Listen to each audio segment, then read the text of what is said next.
Assalamu alaikum wa rahmatullahi wa barakatuhu. Bandiraɓe sehilaɓe jangiyankoɓe ɓe garti kadi windande men hande. Bismillah, garen gadden kuɗol ɓalewol hande ne wayno ɗum ɗo ko ayna baaliɗo piccuɗo. ɗum ɗo ko ayna baaliɗo piccuɗo ko toɓɓere nde ɗo serdiɓe gasi. ɗo ko ayna baaliɗo piccuɗo, ɗo ko gayna baaliɗo piccuɗo. Joni noon so waɗi ndani yenne so adima ko ni windirte. Hakkunde bindol windire ndani yenne, ay sara bindol windire ndani yenne. So serindima alamunde hay goto waye ndani yenne gasi. One ko gotum so adima waye ndani yenne, hakkunde bindol waye ndani yenne, sara bindol waye ndani yenne. So serindima alamunde hay goto waya ndani yenne gasi.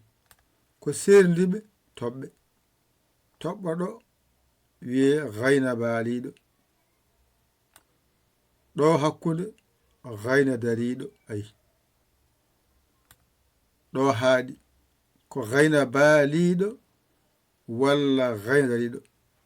ɗo noon so serdima ayna dariɗo mbadda hen piccuɗo oɗo ficca.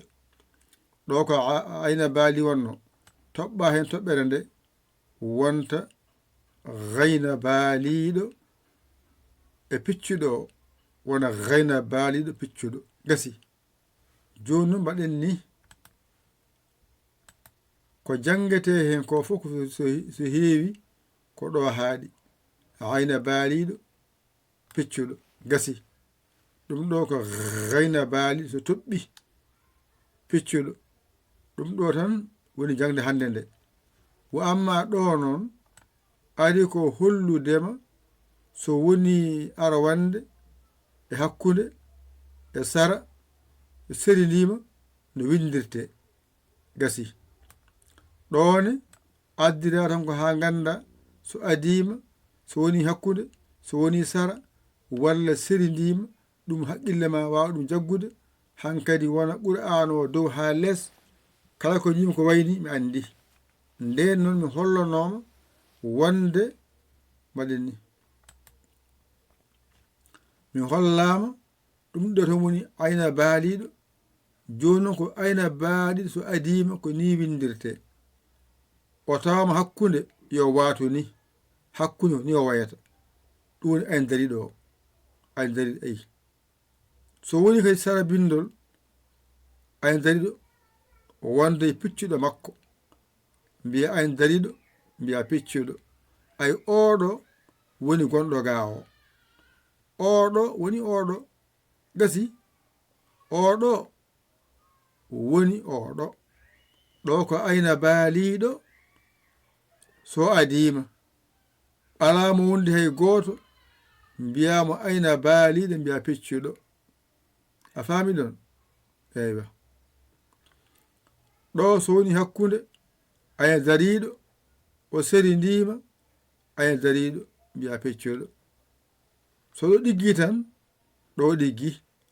ɗo ko gayna mbiya baaliɗo, gayna mbiya dariɗo, gayna dariɗo mbiya piccuɗo. ɗo ko gayna mbiya baaliɗo mbiya piccuɗo gasi. ɗo ko gayna toɓɓere nde woni gayna baaliɗo, gayna dariɗo, gayna dariɗo piccuɗo nanga, gayna baaliɗo piccuɗo o nanga.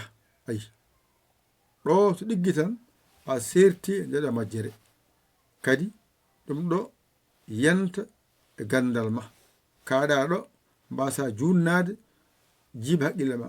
ɗo o tan kaaɗe tan ɗiɗɗi ɗe jannginima ko heewi e qur'ane he kala ko jiiɗa ko wayni a natama so adima ayna baaliɗo ayna dariɗo gasi ɗiɗɗi tan jannguɗa so adima hakkude oɗo so a wawi oɗo wawama so a wawi oɗo wawama o ko ayna baaliɗo o ko ayna baaliɗo peccuɗo o ko ayna dariɗo peccuɗo so a wawi oɗo andu oɗo wawama o so wawama oɗo wawama wadde ɗo ko gayna baaliɗo tan ɗo ko gayna dariɗo tan gayna dariɗo peccuɗo gayna baaliɗo peccuɗo gasi ɗum ɗo so ɗiggi andu Allah wallima a serti nder majjere han kadi ƴetta kuɗɗol ma e karne ma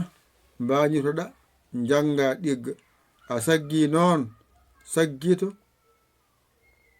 gando gonɗo sara ma adayama saggit ma noddu en 00221 77 906 14 81 mbaɗa yaya mbaɗa li kaala ko saggitoɗa ko saggitoɗa walla an keso jiɗɗo jeeɗe jangde he bisimilla ma en faltake hay goto suka hen mawɗo hen debbo hen gorko hen foti hen ngara min kalama serɗeji ɗi joɓa jagga a wawa ala ko wawi wawa wona wonɓe kadi Facebook ɓene on kalanama on kaltanama mbaɗa hen balle mon e jingere moɗon wonɓe kadi YouTube mbaɗa hen balle mon jingere moɗon ndenden jingen ballen ndenden jingen ballen ndenden jingen ballen ndenden jingen ballen yo hokku en nande e famde e jabde e gollude ko musidɗo mon guiɗo mon saabu Allah Yaya Ly ko Sénégal alhamdulillahi rabbil alamina on jarama wassalam